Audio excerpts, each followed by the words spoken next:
diminui o peso que está nele e vai ali trazendo para 2025. Então, eu quero falar para você, 2025 vão ter problemas. A Bíblia em nenhum momento ensina que não teremos problemas. Isso seria uma grande mentira, e é uma grande mentira dessa teologia coach, essa teologia da prosperidade, onde ensina que ninguém tem mais problemas. E não é verdade, todos nós vamos ter problemas. Mas eu quero, nesse dia de hoje, nesse domingo, nesse primeiro culto do ano, trazer uma mensagem de esperança. Isso que eu quero trazer.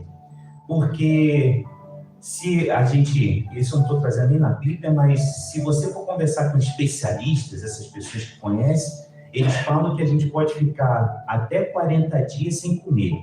Eu tive algumas semanas, quando eu fiz alguns cursos no Brasil, principalmente assim, na selva, então, realmente, eu fiquei alguns dias, mas hoje não gosto de ficar sem comer, eu gosto de comer.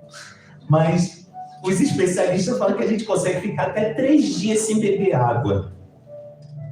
De repente, assim, no frio, às vezes você pode até conseguir um pouquinho, não uns 3 dias, mas algumas horas a mais. Os especialistas também falam que esses campeões, esse pessoal que treina mergulho, pode chegar até mais ou menos 8 minutos sem respirar. Só que eu quero te falar uma coisa, o ser humano não consegue viver sem esperança. Se ele não tem esperança, ele é praticamente um zumbi, né? Ele é um vivo morto. Ele só está aí andando, cumprindo, carregando o dedo ali, cumprindo o dia dele e passando até chegar o dia que ele vai fechar os olhos e ir embora.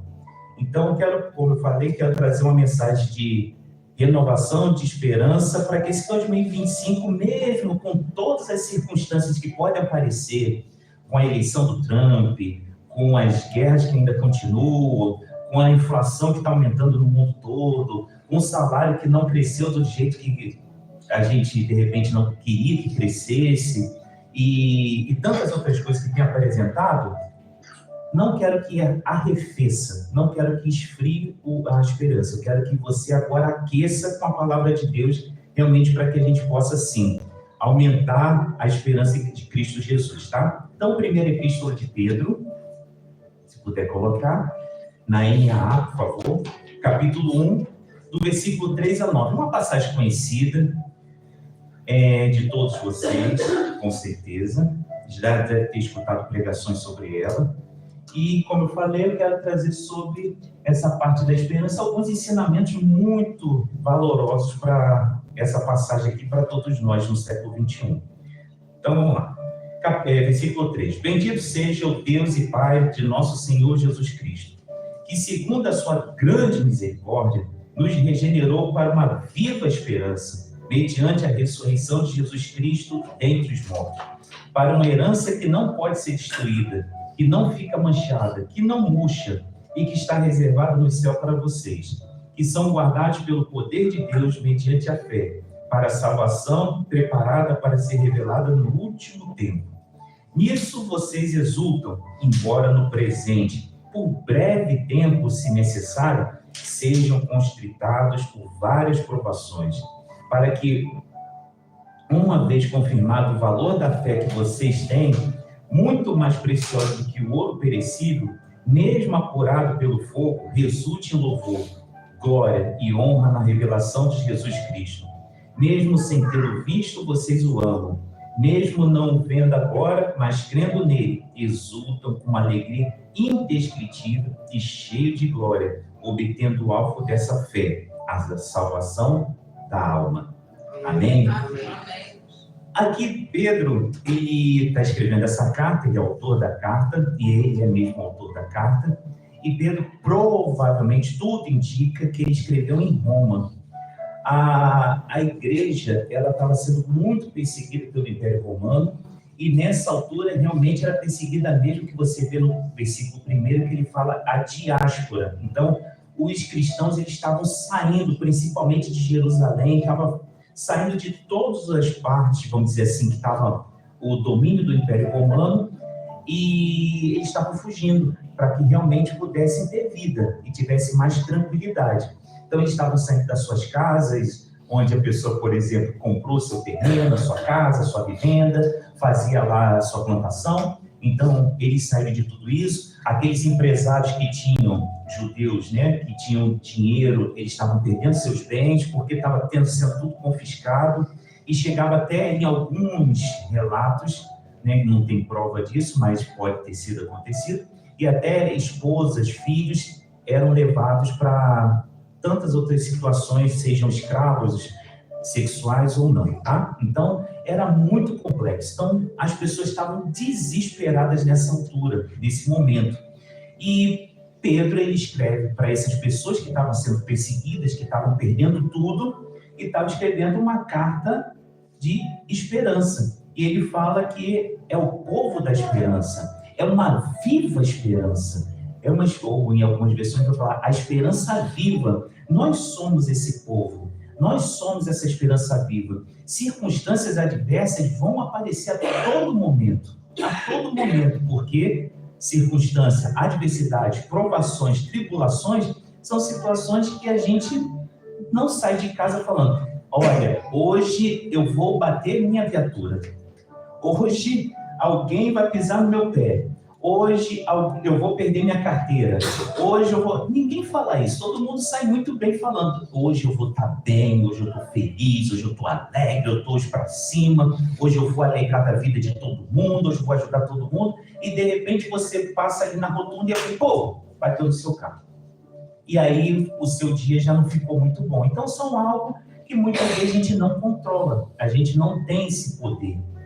Então nessa situação a gente tem que ter essa esperança viva. E aí eu até penso muitas vezes, quando eu estou naquela situação que eu fico meio angustiado, ansioso, é a palavra mais certa, ansioso, e aí eu penso assim, que não importa que o sol não apareça, essa frase eu tenho no meu coração e na minha mente, não importa que o sol não apareça, pode estar um dia cinzento, com muita chuva, com muito vento, mas eu sei que ele existe.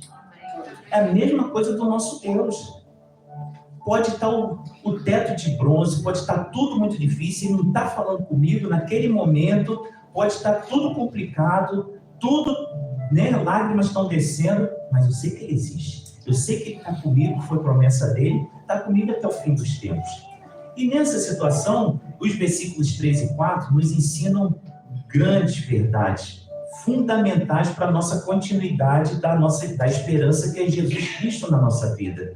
E aí no versículo 3, Pedro fala: bendito seja o Deus e Pai de nosso Senhor Jesus Cristo, que segundo a sua grande misericórdia. Aí ele vai continuando. Primeira coisa que a gente aprende aqui: Deus tem que ser louvado pela pessoa dele.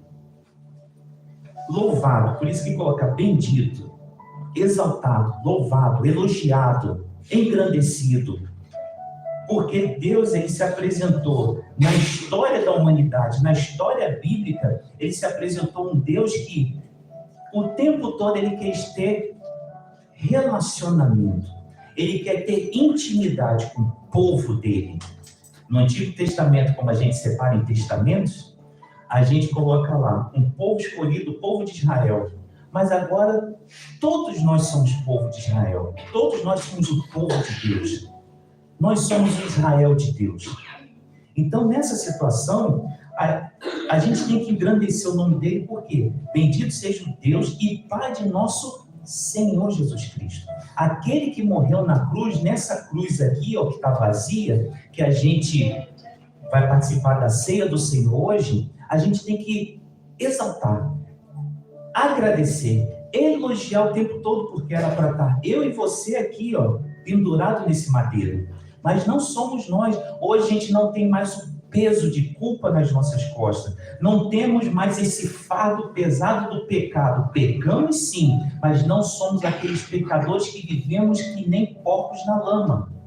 Somos pessoas que podemos se achegar a um Deus. Não precisamos de um sumo sacerdote, onde ele entrava no Santo dos Santos, no Santíssimo, para falar com Deus e fazer um sacrifício por ano.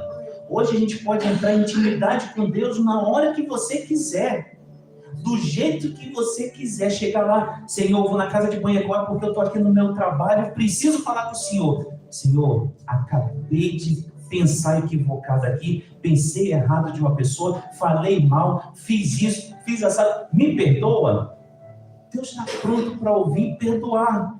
E porque tem tanto cristão chateado, porque não conhece Deus pela pessoa dele, só conhece Deus pelo que ele pode fazer. Então parece uma barganha, é um escambo. Deus, eu te dou o dízimo, oferta, eu te dou o jejum, eu te dou meu devocional, eu te dou tudo, mas o Senhor tem que me dar tudo que eu pedi, o Senhor tem que me dar em troca. E Deus não é assim. Ele dá o que Ele quer, na hora que Ele quer, como Ele quer. E isso se chama graça. Que Ele olha para mim, para você, André, e você vai colocar seu nome. Você não merece, mas hoje eu vou te dar essa bênção da minha presença. É a pessoa dele em nós. É a pessoa dele em Jesus Cristo e, como a gente fala, o Espírito Santo em nós. Então, como não se alegrar, como não exultar, como realmente não falar, Deus, bendito seja o Senhor. Então, a gente ainda vai aprofundando e vai aprendendo ainda mais com Pedro, que a fonte da esperança não é o dinheiro, não é o trabalho, não é a família, não são as pessoas, é Deus. É Deus. A fonte, a origem da esperança do ser humano é Deus. Por isso que Deus, ele coloca aqui, por isso que Deus, ele é bendito, por isso que ele tem que ser exaltado, por isso que ele tem que ser louvado, por isso que ele tem que ser elogiado. Essa é a beleza do Evangelho. Ai, André, mas eu gosto de colocar minhas esperanças nos fundos imobiliários, gosto de colocar minha esperança na poupança, Então você, olha, toma cuidado. Porque hoje o euro está alto, o dólar está alto, daqui a pouco está baixo, assim é a vida. E eu gosto de colocar essa comparação da montanha-russa, porque a vida é assim. Mas com Deus, mesmo que tenha seus altos e baixos, Ele está conosco. Ele é a nossa esperança de paz. Aí que eu começo a perceber o que é a paz que excede todo entendimento que Paulo fala. Lá em Filipenses, capítulo 4. A gente começa a ficar mais tranquilo, porque a gente tem a esperança. E eu louvo, eu elogio a Deus pela pessoa que Ele é. E não pelo que Ele pode fazer. Ele pode fazer qualquer coisa, mas se Ele também não quiser fazer mais nada e só voltar à segunda volta de Jesus Cristo, ok, amém, glória a Deus, aleluia, e é isso que eu estou querendo, estar junto com o meu Senhor. A segunda verdade que é apresentada aqui, que ainda no versículo 3, grande misericórdia. Bendito seja o Deus Pai, nosso Senhor Jesus Cristo, que segundo a sua grande misericórdia. Pessoal, não é misericórdia. Misericórdia, muitas vezes, somos nós que achamos que temos bastante misericórdia, aí você dá um cabaz, você dá roupa, você dá isso para as pessoas. Não é isso. Deus é acima de uma misericórdia normal. O que nós temos é um conta-gotas da misericórdia que Deus derramou para que sejamos imagem e semelhança do Filho amado dele. É um conta-gota. Então, quando a gente estende a mão para uma pessoa, não é obrigação, a gente está tendo a misericórdia que é de Deus, não é nossa. Porque, na verdade, a gente não quer ter misericórdia de ninguém. A gente quer atropelar no mundo capitalista que vivemos, onde a gente tem que consumir o iPhone 14, já não serve mais para nada, porque tem que ter o 15, o 16, o 17 e o 20. E isso que é a nossa geração de capitalistas, que a gente consome o tempo todo. Nós somos consumistas. E como é consumista, você vai ter misericórdia do outro? Porque você nunca vai ter. Que se você consome, tudo é para você. Então venha a mim o teu reino e seja feita a minha vontade. A frase é essa, que a gente acaba usando. E não é isso. Misericórdia, ele está falando aqui, grande misericórdia. Misericórdia, uma tradução mais simples, é bondade. É grande a bondade do Deus Pai O Pai do nosso Senhor e Salvador Jesus Cristo é grande, é enorme. Ele está de braços abertos. Para quem quiser se achegar a Ele, Ele vai abraçar, vai consolar, vai secar cada lágrima. Como não ter esperança no momento desse? É isso que Pedro está falando. Olha, é grande misericórdia. Mas para que essa grande misericórdia, essa grande bondade? Aí está aqui a resposta. A sua grande misericórdia nos regenerou para uma viva esperança. Regeneração aqui é você, de uma forma bem simples, é você nascer de novo. Não é você entrar na barriga da mamãe e ficar 9 meses que não dá mais. É você nascer de novo em Cristo Jesus. É você realmente ter ali uma nova criatura. É você matar aquele eu antigo, onde a gente só pensava em mim.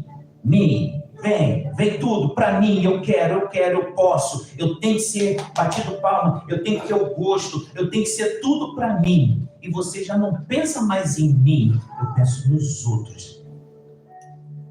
O mais importante são os outros.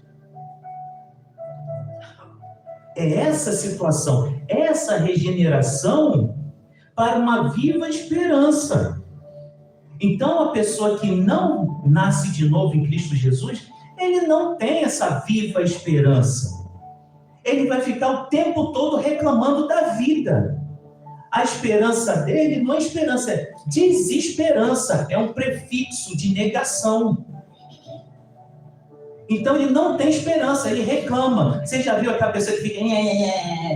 Eu gosto de falar também que eu gostava desse desenho. Tinha uma hiena, raposa, no Brasil, ela chegava, tinha um sol. Ó sol, ó vida, ó azar. Por que tá sol hoje? Tá fazendo muito calor. Tá me queimando, tá ardendo meu corpo. Pode vir uma nuvem. Aí vinha a nuvem. Aí o diretor desenhava a nuvem, aí vinha a nuvem para, ó vida, ó azar, agora tá a nuvem, não tem mais sol. Então vem chuva, aí vem chuva, aí desenhava a chuva, vinha chuva. A pessoa está o tempo todo reclamando da vida. Você está respirando, você está vendo, você está andando, você tem família, você está comendo, você tem amigo, você tem carro, você tem moto. Você tem bicicleta, se não tem, tem pé, tem andar, está andando, está trabalhando. E aí você vai ficar reclamando, desesperançado? Não, você tem essa viva esperança o tempo todo, para que você transborde essa viva esperança que é Jesus Cristo. É mudança de mente, é mudança de coração, é mudança de alma, é muito mais profundo. Não é ficar amassando barro lá, como a gente lá no militarismo fala assim, olha, André, você está amassando barro, desfila, estica esse joelho para frente, chuta como se estivesse chutando uma bola, joga esse pé lá para frente, tem que ser garboso, tem que ser bonito. Na hora de desfilar, aí você vê aqueles militares desfilando, no caso do Brasil, 7 de setembro, aqui em Porto Velho, que tem um desfile militar. 5 de outubro. 5 de outubro tem aquele desfile bonito, aquelas pessoas marchando, todo mundo certinho. É assim, aí você fica, eu não saio da lama, porque você não tem a viva esperança, você não vive essa viva esperança. Você não quer essa viva esperança. Você quer ficar amassando barro. Então, Deus é grande misericórdia, grande bondade, porque nós nascemos de novo, Ele nos regenerou, Ele está aqui, Ele nos regenerou para uma viva esperança. E aí você vai perguntar, mas o que significa essa viva esperança? Aí se você for lá no grego, um dia se puder ter essa oportunidade, essa viva esperança quer dizer assim, ela nunca pode ser assassinada. É essa tradução. As circunstâncias da vida, ela quer matar a nossa esperança. Ela quer matar, ela quer sufocar. Mas a viva esperança, ela não é assassinada, porque Ele é o próprio Cristo em nós. Amém. É isso daí que Ele está ensinando. Olha, vocês estão sendo perseguidos, estão, né, pegando a casa de vocês, roubando, estão tomando, estão pegando a empresa, estão pegando dinheiro, estão pegando tudo. Vocês têm a viva esperança, ela não pode ser assassinada, eles podem fazer tudo o que você pode ver, mas o que está dentro de você é vivo.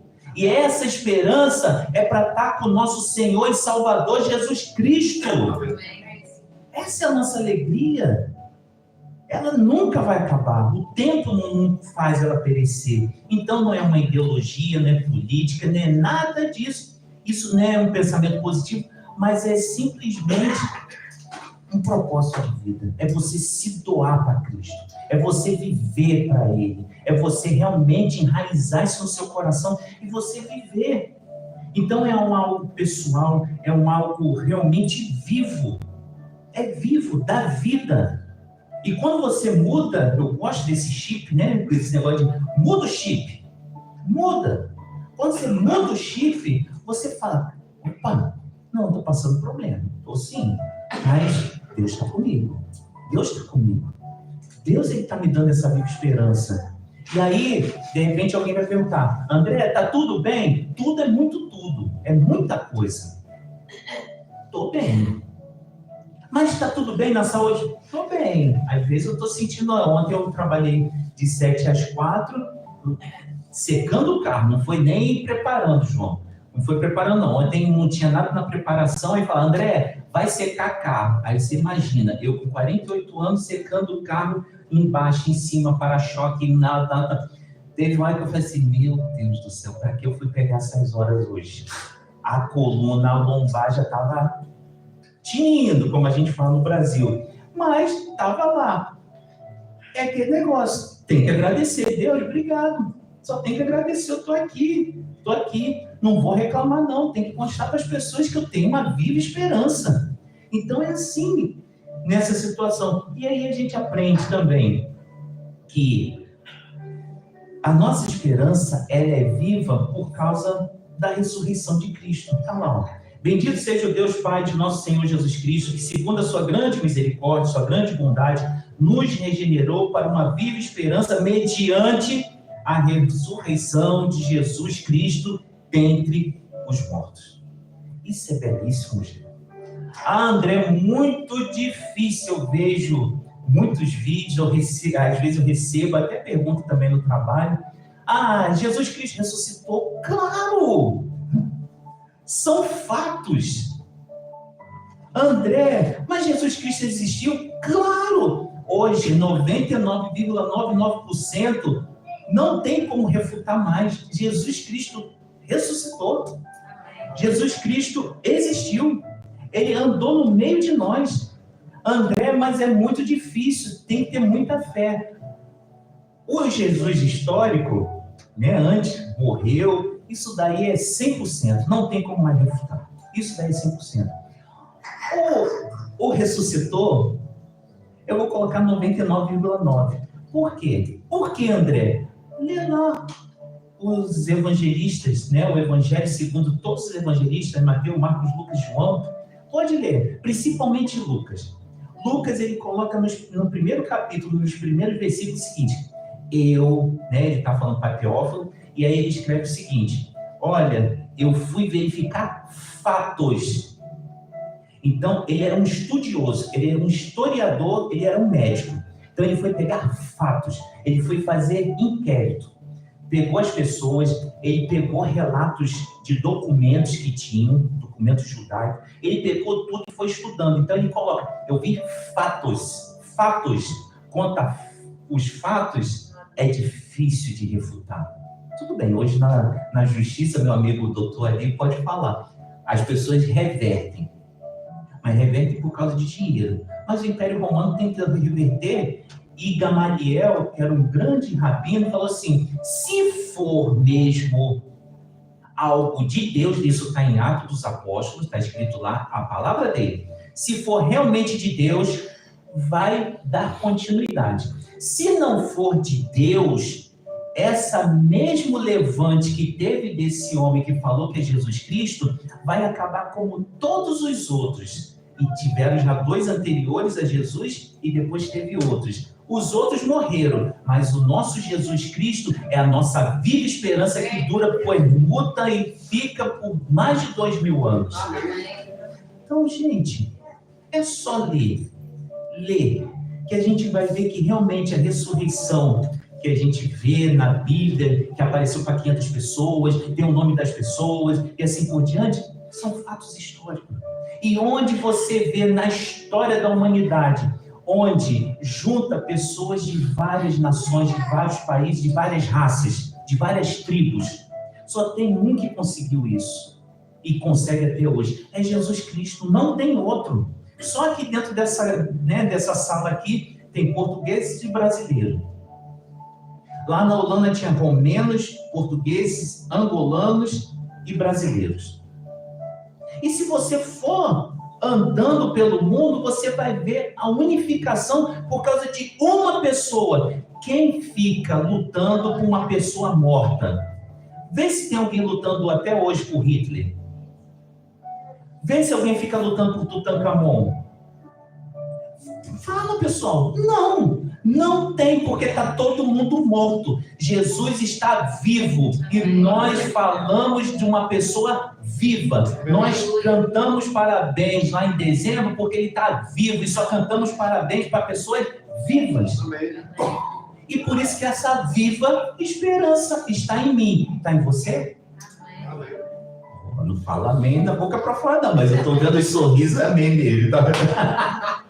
Então, nessa situação, a gente vai vendo que Pedro está animando, está encorajando as pessoas a continuar. Não, calma.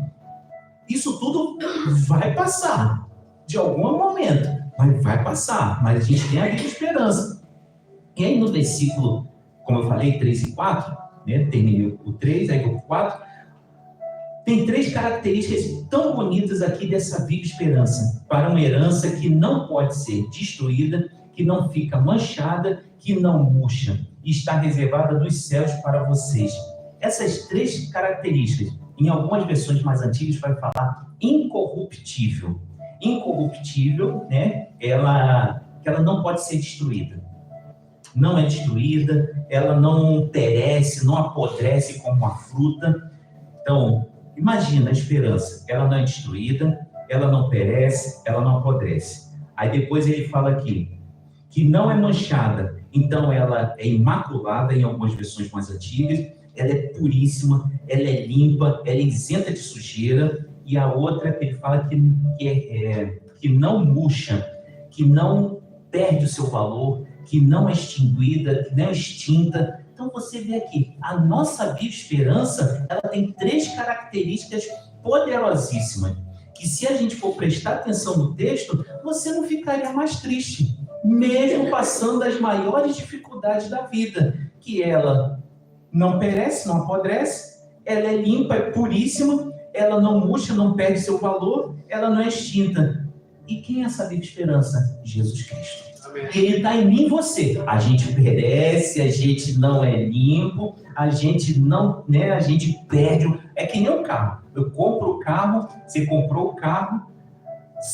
Até a Luana falava, que a Luana trabalhou um tempo lá no Brasil vendendo carro. Ela falou, André, na hora que você passar do portão da agência, do stand, já desvalorizou. Eu que nada, o carro é novo, tem 1000 quilômetros, já desvalorizou. E é verdade, você sai da cancela, a pessoa fala assim, perdeu, já desvalorizou, acabou. Aí você, eu queria vender ele de novo, né, para ganhar um dinheirinho. Não, já perdeu aquele dinheiro. Mas a nossa viva esperança não é assim. É isso que é o belíssimo, ela não perde valor, e há 2000 anos ela dá continuidade, não perde valor, e só tem crescido de valor. E quando eu falo aqui, não é valor financeiro, mas é valor aqui, ó, dentro do nosso coração, de esperança, de alegria, de paz. É você ficar assim, eu estou passando dificuldade, mas eu estou aqui, meu coração está cheio, ó, está crescendo, não está perdendo valor, não, está crescendo, está inchando. E aí você vai ficando, eu quero passar para as outras pessoas. Por isso que a gente fala. Por isso que fala para os outros. Aí você fala, nossa, Tem gente que realmente tem uma religiosidade muito grande, mas tem pessoas que não. Com a vida mesmo, não precisa ficar pregando para ninguém. Com a vida já mostra quem é Jesus Cristo. E aí, às vezes, você fala assim, você gosta tanto daquela pessoa, aí você vê, pensa comigo, por que você tem essa vida de esperança? Você quer também que aquela pessoa tenha a vida de esperança? E às vezes você fala, meu amigo, minha irmã, ou minha amiga, ou a sua família, vem para Jesus que é bom. Você vai entender por que às vezes a pessoa quer falar. Você está passando a passadeira, aí vem um carro em alta velocidade. Você vai falar assim, olha, André, cuidado, tem um carro a 100 km por hora. Aí você fala, vai fazer assim, não escutei, se eu tenho um problema um pouquinho de audição, aí eu falo, tá ok. Aí o carro vai, pô! O pecado, a morte faz isso, não é? Não mata? Não é o salário? Quando você tem essa vida de esperança e você não quer ver aquela pessoa que você ama, que você gosta ir para um lugar que não vai ter Deus, o que você faz? Fulano de tal, André!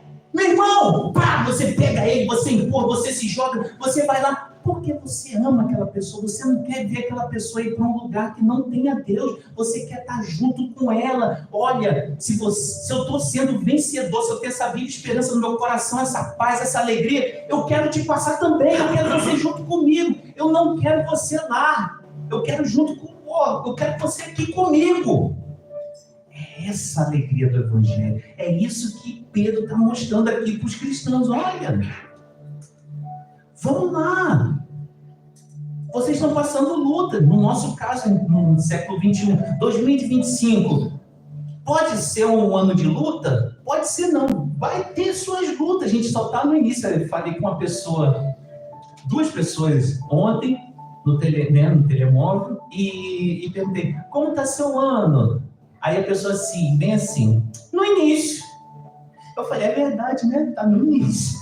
Aí eu falei, realmente. Aí a outra, não, muito trabalho. Eu falei, isso é muito bom.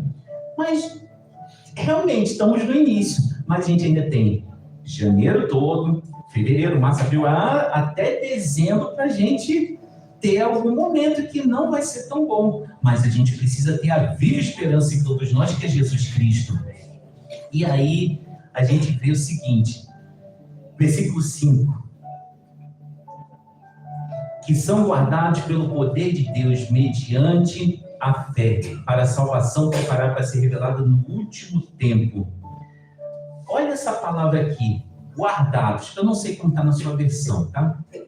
Mas essa versão que eu gostei, guardados, é a mesma palavra no grego de Filipenses, capítulo 4, versículo 7, quando fala assim, a paz de Deus, que excede todo entendimento, guardará a sua mente e seu coração. Esse guardar é o mesmo sentido, é um soldado. É isso que Pedro e Paulo estão falando no mesmo pensamento dos dois.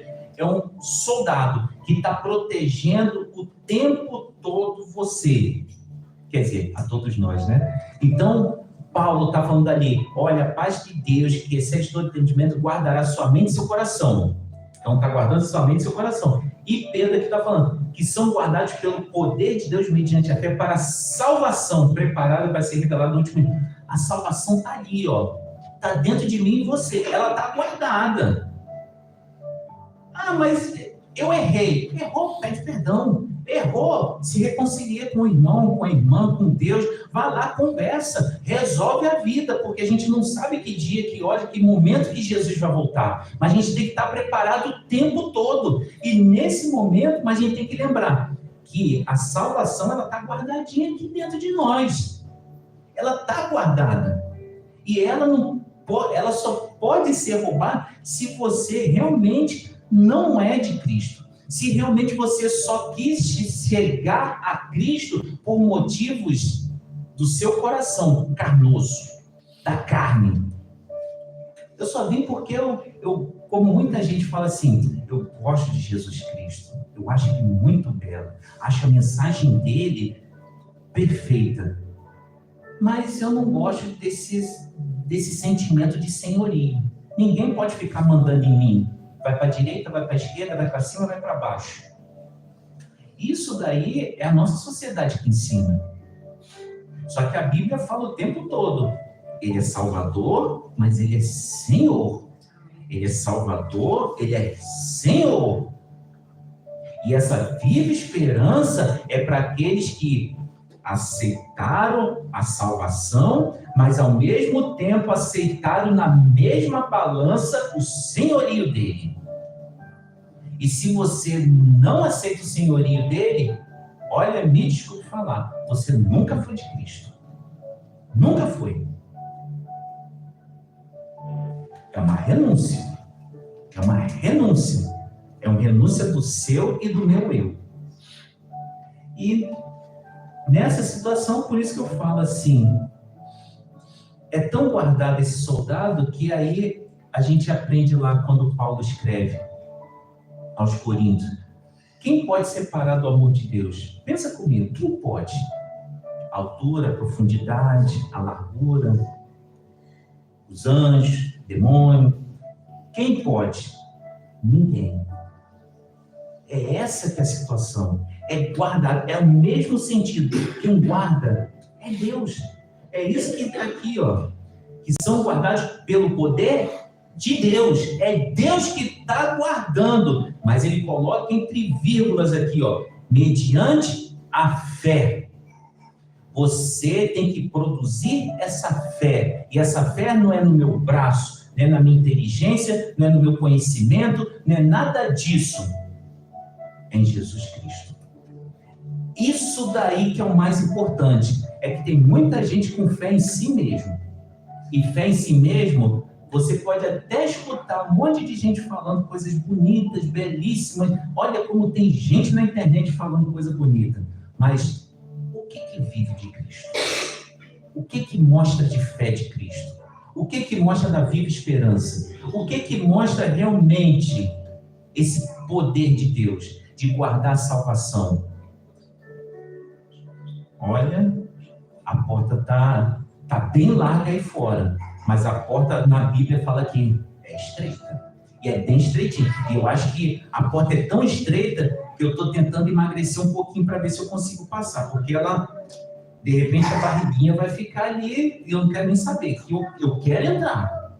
Eu quero entrar, quero estar com o meu Senhor Jesus Cristo. É essa daí que é a nossa verdade, nosso querer. E aí nos versos 6 a 9, para a gente finalizar, está lá: nisto vocês exultam, embora no presente, por breve tempo, se necessário, sejam contristados por várias provações.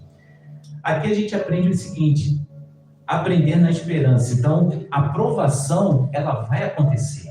Lutas vão acontecer. Vão acontecer.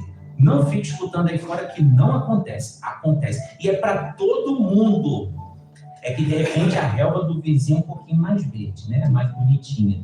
Mas não olha para a relva do vizinho, porque, de repente, ele pode ser, ganhou no Euro Milhões ou ganhou na Mega Sena da Virada, mas está um problema, um caos tremendo na família, porque estão querendo até já matar a pessoa. Dar um veneno para a pessoa morrer, para ficar com aquele bem daquela pessoa. Então, é um grande problema para quem joga aí na Mega Sena, na Euro Milhões.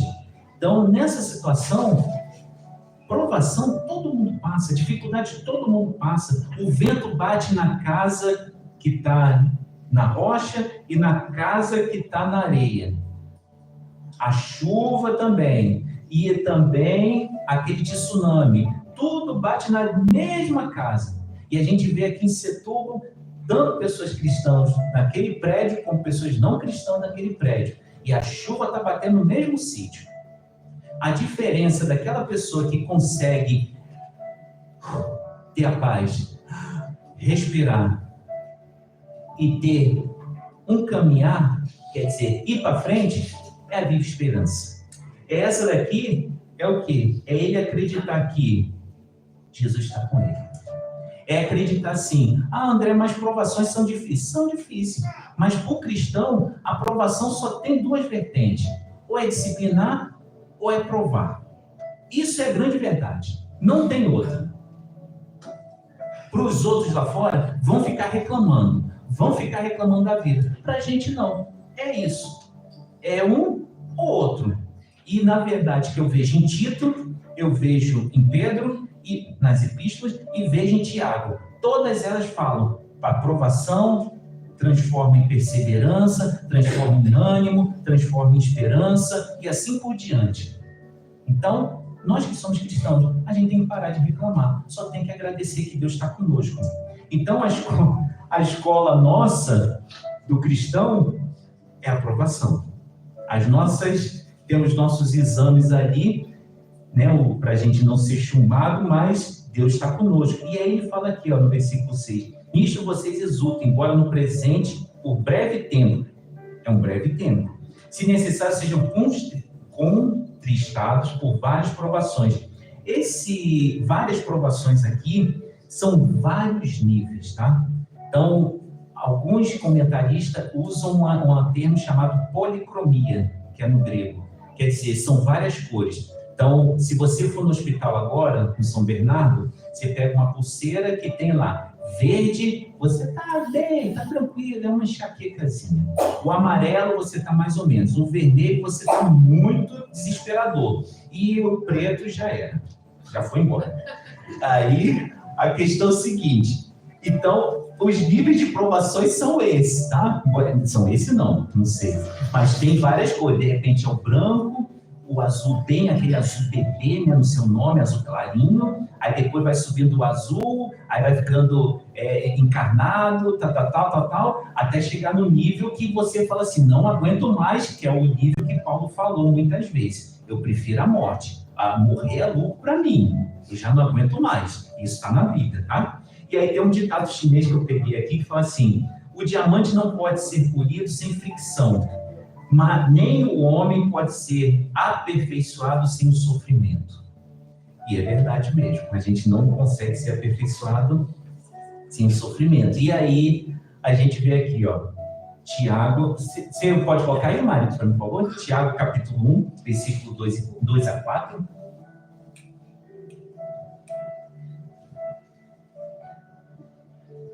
Meus irmãos, tenho por motivo de grande alegria o fato de passarem por várias provações, a mesma ideia de policromia, né? Várias coisas. Sabendo que a provação da fé que vocês têm produz perseverança. E o 4, só 4. Ora, a perseverança deve ter ação completa para que vocês sejam perfeitos e íntegros, sem que lhes falte nada, sem que lhes falte o fruto do Espírito, não é faltar dinheiro, não, é que nos falte nada. A presença de Deus, que é o mais importante. E aí você vê, nessa mesma passagem aqui de Pedro, a palavra entristecer, contristado. Coloque em Mateus, capítulo 26, versículo 37, por favor. Maria, agora você vai trabalhar um pouquinho. Bem rapidinho.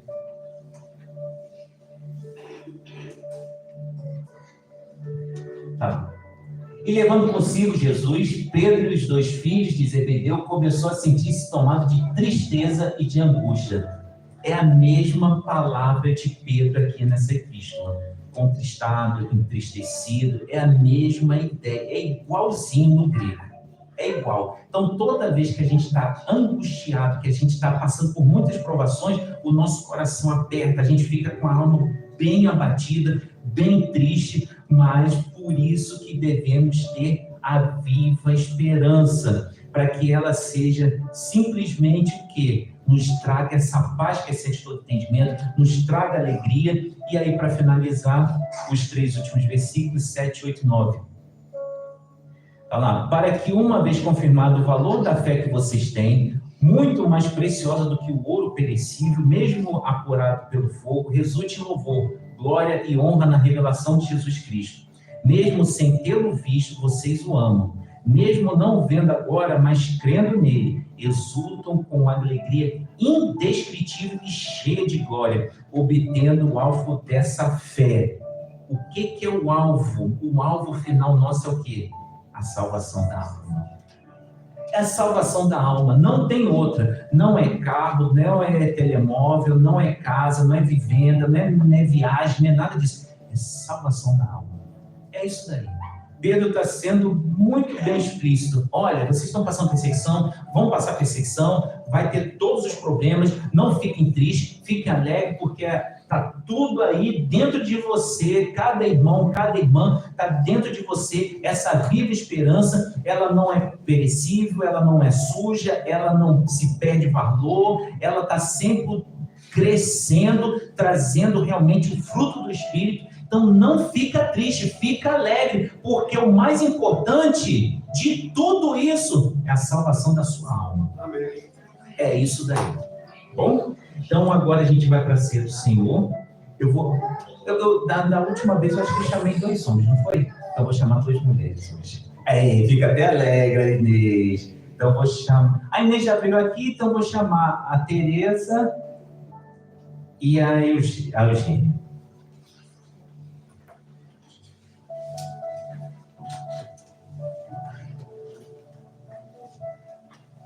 Coitada da Eugênia, todo mundo olhou para ela agora, pode vir com calma, tranquila. Vem as 2. Olha, eu não chamei, é porque só tem 2 bandejas. Um dia a igreja vai crescer, terão mais bandejas, então aí a gente vai ter mais senhoras aqui. Não, essa aqui é muito fácil para você, essa aqui vai para a Eugênia. Você então, essa aqui. Então, eu gosto sempre de fazer, pessoal, eu gosto de mostrar para as pessoas que normalmente a gente só coloca, é o diácono, é o presbítero, é fulano de tal. Não, pessoal.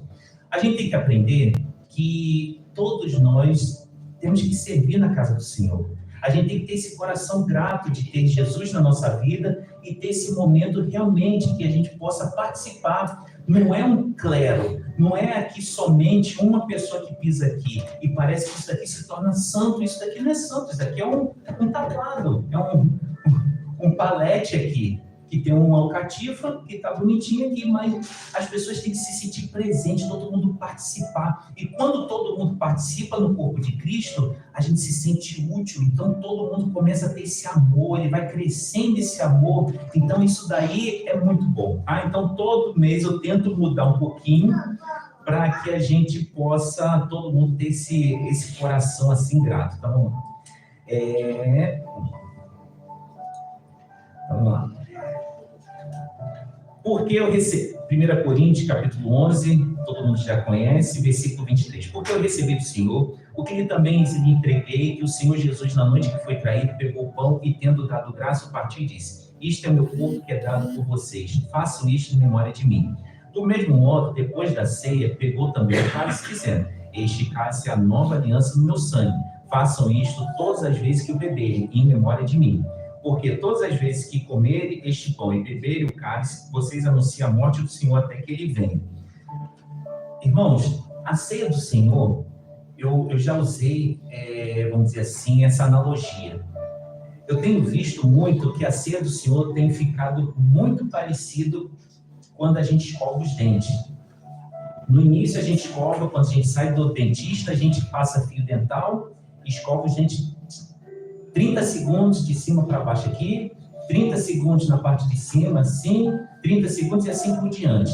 Depois, os 30 segundos já cai para 10, assim, daqui a pouco você só faz aqui, ou só joga água e vai embora. E a ceia do Senhor tem se transformado muito nesse sentimento, tipo assim, eu vim aqui cumprir o meu quadro, ou vim só carregar meu ponto para falar que está tudo bem com Deus. E não é isso. A ceia do Senhor, como Paulo escreveu, e o próprio Jesus, na noite que foi traído, ele também falou isso, é uma nova aliança.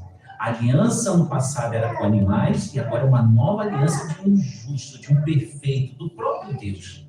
E aí, quando a gente vê essa aliança, o nome aliança, eu vou colocar de um termo bem simples, que todo mundo vai perceber, é casamento. E muitas vezes eu tenho visto nas igrejas aí fora, essa nova aliança como, me desculpe a palavra, é muito utilizada na Bíblia também, mas tem utilizado assim, as pessoas têm feito como um adultério, como se estivesse se prostituindo. Vem aqui, faz aliança, mas quando vira as costas, volta toda a sua vida como antigamente. E a Bíblia não é isso. A nova aliança, quando Paulo escreve, ele está falando o seguinte: olha, a morte não foi em vão. A morte foi para perdoar pecado. Mas foi um justo que morreu lá. Era para mim e para você estar aí. Só que ele morreu para perdoar, para que a gente tenha uma nova e viva esperança todos os dias. Não é somente do dia 31 para o dia 1º, mas é todos os dias a gente ter a viva esperança, para que a gente possa, sim, viver com a imagem e semelhança do Filho de Deus, que se chama Jesus Cristo. Ah, André, mas eu tenho muita dificuldade em muita coisa. Eu também tenho muita dificuldade em muita coisa. Mas eu reconheço quem morreu por mim. Eu sei quem morreu por mim. Eu sei que eu tenho a viva esperança. E, com certeza, na hora que você pega o pão e toma esse suco de uva, que no nosso caso é o suco de uva, o sumo, você vai pegar lá e você vai pensar o seguinte. É o que o Paulo está falando aqui no versículo 27. Por isso, aquele que comeu pão ou bebeu o cálice do Senhor indignamente, será réu do corpo e do sangue do Senhor. Que cada um examine-se a si mesmo, e assim coma do pão e beba do cálice. Você vai se examinar. Se você tem somente um Salvador, não participe. Se você tem se você tem Salvador e Senhor, e você reconhece que Jesus morreu, e você quer, sim, fazer essa nova aliança no sangue de Cristo, participe. Se você é aqui da igreja, você sabe que a gente ensina Jesus Cristo o tempo todo. O tempo todo. Mas tem que viver. Viver da boca para fora, o mundo está cheio aí. Mas tem que viver. É assim, ó. É o coração cheio de alegria. E esse momento não é de tristeza. É de alegria. Porque ele morreu no meu lugar, no seu lugar e daquele que está na internet. E não morreu à toa, não. Morreu para que Deus pudesse viver em cada coração de uma forma realmente mostrando para que ele veio para o mundo, Salvador e Senhor. E Senhor, não esqueça da preposição e do senhorio, que é o Kyrios, tá? Então, podem passar. Podem ficar em pé.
A própria morte.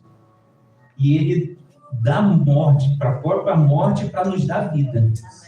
Então, como você não ser agradecido? Como você não fazer uma aliança verdadeira, uma nova aliança, uma renovação dessa nova aliança, de você pedir perdão de tudo que você fez e começar uma caminhada nova? Não é um moralismo, é como Pedro falou, é salvação da alma. É isso daí, é muito mais profundo somente de fazer isso ou fazer assado. É realmente você salvar sua alma, é você ter um Senhor na vida, um Salvador na vida. E aí quando agora eu vi a Eugênia querendo pegar, eu sempre falo a mesma coisa, eu que tenho que servir vocês, não são vocês que me servirem. O maior sempre serve o menor, e eu aprendi isso com o meu Senhor Jesus Cristo, porque foi Ele que lavou os pés dos discípulos. Era para os discípulos ter lavado, ele era Senhor, mas Ele foi lá e lavou, mostrando que quem quer ser maior, seja o menor, quem quer ser o primeiro, seja o último, e assim que é o reino de Deus. E se eu sou assim, a princípio, um pouquinho acima, não é por causa disso não, eu tenho que servir vocês.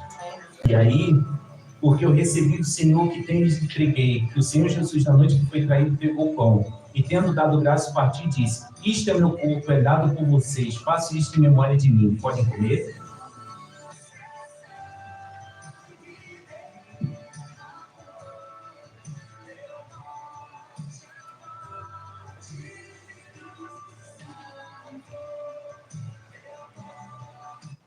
Do mesmo modo, depois da ceia, pegou também um cálice e disse: este cálice é a nova aliança no meu sangue. Façam isso todas as vezes que o beberem em memória de mim. Agora, como a igreja está crescendo um pouquinho, mas ainda dá para a gente fazer, troquem os cálices, por favor, para renovar a aliança. Se você tem alguma coisa com o seu irmão, peça perdão, troca o cálice.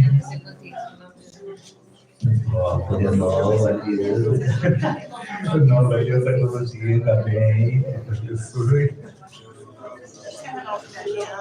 Cuidado aqui.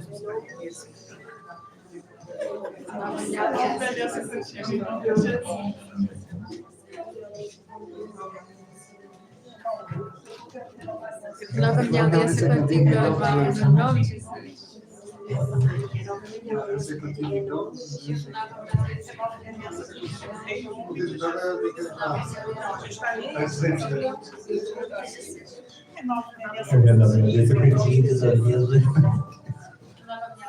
Acho que não fiz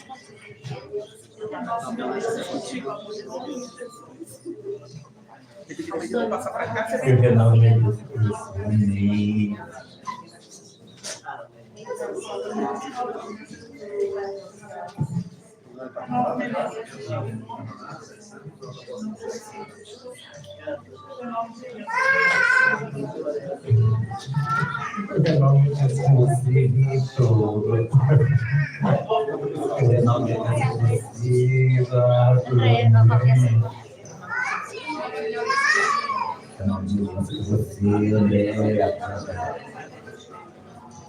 Eu renovo minha aliança com todos que eu não renovei, é para não atrapalhar o fluxo. Cristina também, renova da vida também. Patrícia, João. Eu só me desci para não atrapalhar aqui.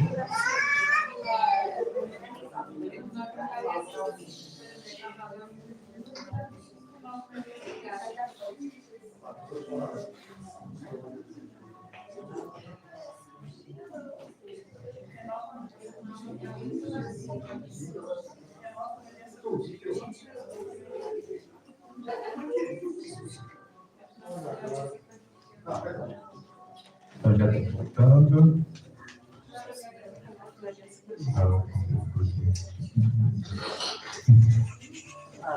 Vamos lá. Do mesmo modo, depois da ceia, pegou também um cálice, dizendo: este cálice é a nova aliança do meu sangue. Façam isso todas as vezes que beberem em memória de mim. Podem beber. Pai, muito obrigado por esse momento tão especial, esse momento que o Senhor realmente nos faz lembrar do que foi feito na cruz de Calvário, que o Senhor morreu para perdoar, pela tua graça, pelo teu amor, pela tua justiça, por reconciliação com Deus Pai.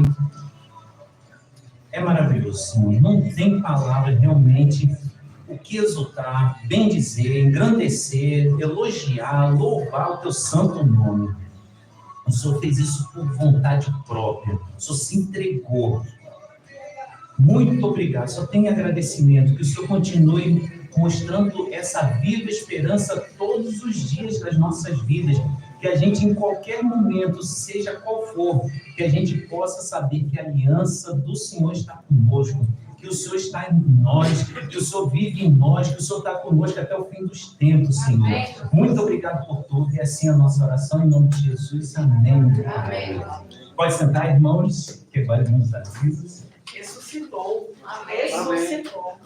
Essa é a diferença, né, de qualquer outro Deus que é colocado na terra.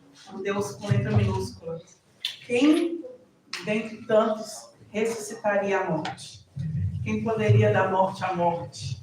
Quem poderia viver plenamente após ser crucificado? E que Deus amoroso habitaria num ser tão corruptível e corrupto como nós? Só o nosso Deus. É por isso que nós nos alegramos, né? Se nada acontecesse, morreríamos e ainda assim não teríamos a vida eterna. Só receberíamos o que a gente merece, que é a condenação, né? Mas recebemos de Deus a possibilidade de viver com Ele. Imagine, a possibilidade de habitar no mesmo local onde um Deus perfeito e soberano está. Isso é graça. Amém. E se nós o recebermos completamente como Salvador e como Senhor, nós estaremos com Ele eternamente. E com os nossos irmãos que também conseguiram, né, alcançar o alvo da nossa fé, que é a salvação. Amém?